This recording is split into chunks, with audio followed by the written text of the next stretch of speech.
तर नमस्कार शेतकरी मित्रांनो.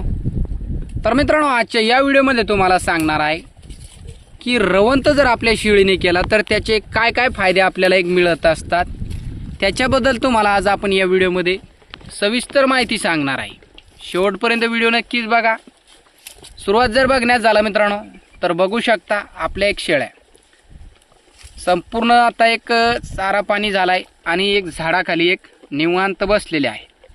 तर काय काय शेतकरी मित्र, तरुण मित्र काय करत असतात, काही फिरस्तीमध्ये काम करत असतात, काही बंदिस्तमध्ये काम करत असतात किंवा काही अर्धबंदिस्तमध्ये करत असतील. तर शेळ्या काय करत असतात मित्रांनो, जास्त फिरवत असतात. जास्त फिरवल्याने काय होत असते, शेळ्यांची तब्येत दिवसांदिवस खराब होत असते, शेळ्या सुधरत नाही. तर शेळ्या जर तुम्हाला चांगल्या क्वालिटीचे बनवायचे असेल, त्यांच्या खाली पिल्ले असतील लहान, तर तुम्हाला त्या पिल्लांची चांगली वजन वाढ पाहिजे असेल किंवा शेळ्यांना दूध दोन्ही टाईम सारखं पाहिजे असेल, तर मग हे जे तुम्हाला आपण दाखवतोय बघू शकता. आता संपूर्ण शेळ्या आपल्या रवंत करत आहे. तर चारा पाणी जर शेळ्यांचा झाला आहे तर शेळ्या बसल्याच पाहिजे. तर आता एवढं उन्हाचा दिवस असतात, काही काही मित्रांची शेळ्या बसत सुद्धा नाही, शेळ्या सतत फिरत असतात. तर तुम्हाला आपण काही व्हिडिओमध्ये सांगितलं, जसं तुम्ही शेळ्यांना आपले सवय लावसाल तसं आपले शेळ्या बनत असतात. तर बघा आपले संपूर्ण शेळ्या रवंत करत असतात. मग यांच्या खाली जे पिल्ले असतात संध्याकाळच्या टायमाला, तर त्यांना दूध चांगल्या पद्धतीचं मिळत असतो. कोणताही प्राणी असू द्या, जोपर्यंत रवंत करत नाही मित्रांनो, जोपर्यंत रवंत करत नाही तोपर्यंत त्या प्राण्यांना दूध चांगल्या पद्धतीचं येत नाही किंवा दूध नसतंय.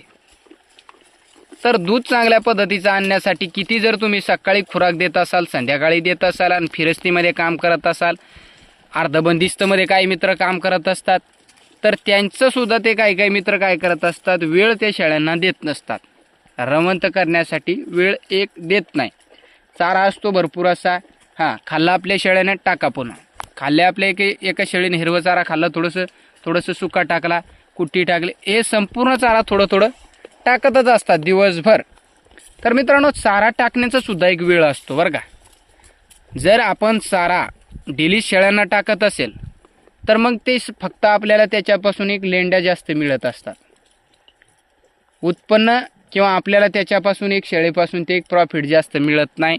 आणि काही मित्रांना असं वाटत असते, आपण जर शेळ्यांना जास्तच खाऊ घातलं, म्हणजे आपण चारा जास्त त्यांना दिला किंवा सततच चारा टाकत असलो, तर मग त्या शेळ्या चांगल्या पद्धतीची सुधरल किंवा तब्येती त्यांच्या चांगल्या असतील. तर असं काहीच होत नाही. जोपर्यंत आपले शेळ्या रवंत करत नाही तोपर्यंत शेळ्या सुधरत नाही. शेळी आता बघू शकता, समोर शेळी आहे.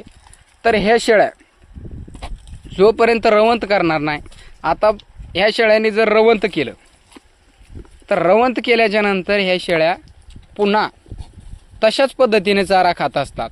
शेळी कधी चरत असेल किंवा तुम्ही बंदिस्तमध्ये शेळ्या, काही मित्र बंदिस्तमध्ये काम करत असतील, काही मित्र फिरस्तीमध्ये तुम्हाला सांगितलं आपण, तर शेळीला आपण जर टाकत राहिलो तर ती खात राहणार फक्त. तर शेळी चारा बारीक करत नसते. किती कोणताही प्राणी असू द्या, तुम्ही गाय असो, म्हशी असो, त्याच्यानंतर मेंढ्या असो, शेळ्या असो, तर हे फक्त चारा थोडंसं चारा जर तर तुकडे करत असतात, 50% त्याचे तुकडे करत असतात आणि ते गिळून घेत असतात. आणि त्याच्यानंतर जसं त्यांना वेळ मिळत असतो तर ते रवंत करत असताना ते चारा बारीक होत असतंय आणि बारीक झाल्याच्या नंतर त्यांचे ते पचन होत असतंय. तर मित्रांनो, रवंत जोपर्यंत आपली शेळी करत नाही तोपर्यंत शेळ्यांना दूध चांगल्या पद्धतीचा कधीच येणार नाही. ही कायम गोष्ट लक्षात ठेवा. तुम्ही किती लाख मोलाचा जर खुराक त्यांना देत असाल तरीसुद्धा तुम्हाला त्याच्यामध्ये रिझल्ट चांगला मिळणार नाही. संपूर्णतः शेळ्यांना वेळ देत चाला.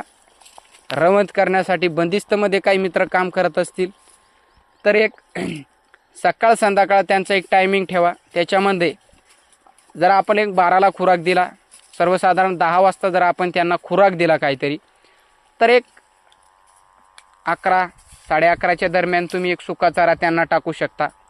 सुका चारा टाकल्याच्या नंतर सर्वसाधारण त्यांना तुम्ही पाणी पाजू शकता 12 वाजेपर्यंत. आणि त्याच्यानंतर तुम्ही 2 वाजेपर्यंत, सर्वसाधारण 2 घंट्याचा गॅप तुम्ही त्याच्या मधात ठेवा. प्रत्येक वैरण आपण टाकली किंवा आपण प्रत्येक वेळेस त्यांना चारा टाकत असतो, त्याच्यात थोडं थोडं का असो गॅप ठेवला पाहिजे. ते शेळ्यांना एक सवय लागत असते आणि त्यांना सवय लागली तर मग ते तशाच पद्धतीने खाणार, थोडंसं बसणार. आणि आपण जर सततच टाकत राहिलो त्यांना तर ते तर खाणारच मित्रांनो, असं नाही की खाणार नाही. जर तुम्ही चारा आणला तर ते पळत येणार, ते चारा खाणारच. तुम्ही गव्हाण जर तुमची कधी भरेल असेल तर मग त्याच्यामध्ये ते चारा खातच राहणार. तर वेळोवेळी जर तुम्ही अशा पद्धतीने संगोपन केला तर शेळीपालनामध्ये उत्पन्न खूप जबरदस्त असं मिळत असतं. बघू शकता उत्पन्न एक चांगल्या पद्धतीचं बघा दूध शेळ्याला. चला, व्हिडिओ पाहिल्याबद्दल मनापासून धन्यवाद. काळजी घेत चला, भेटूया एका अशाच व्हिडिओसोबत.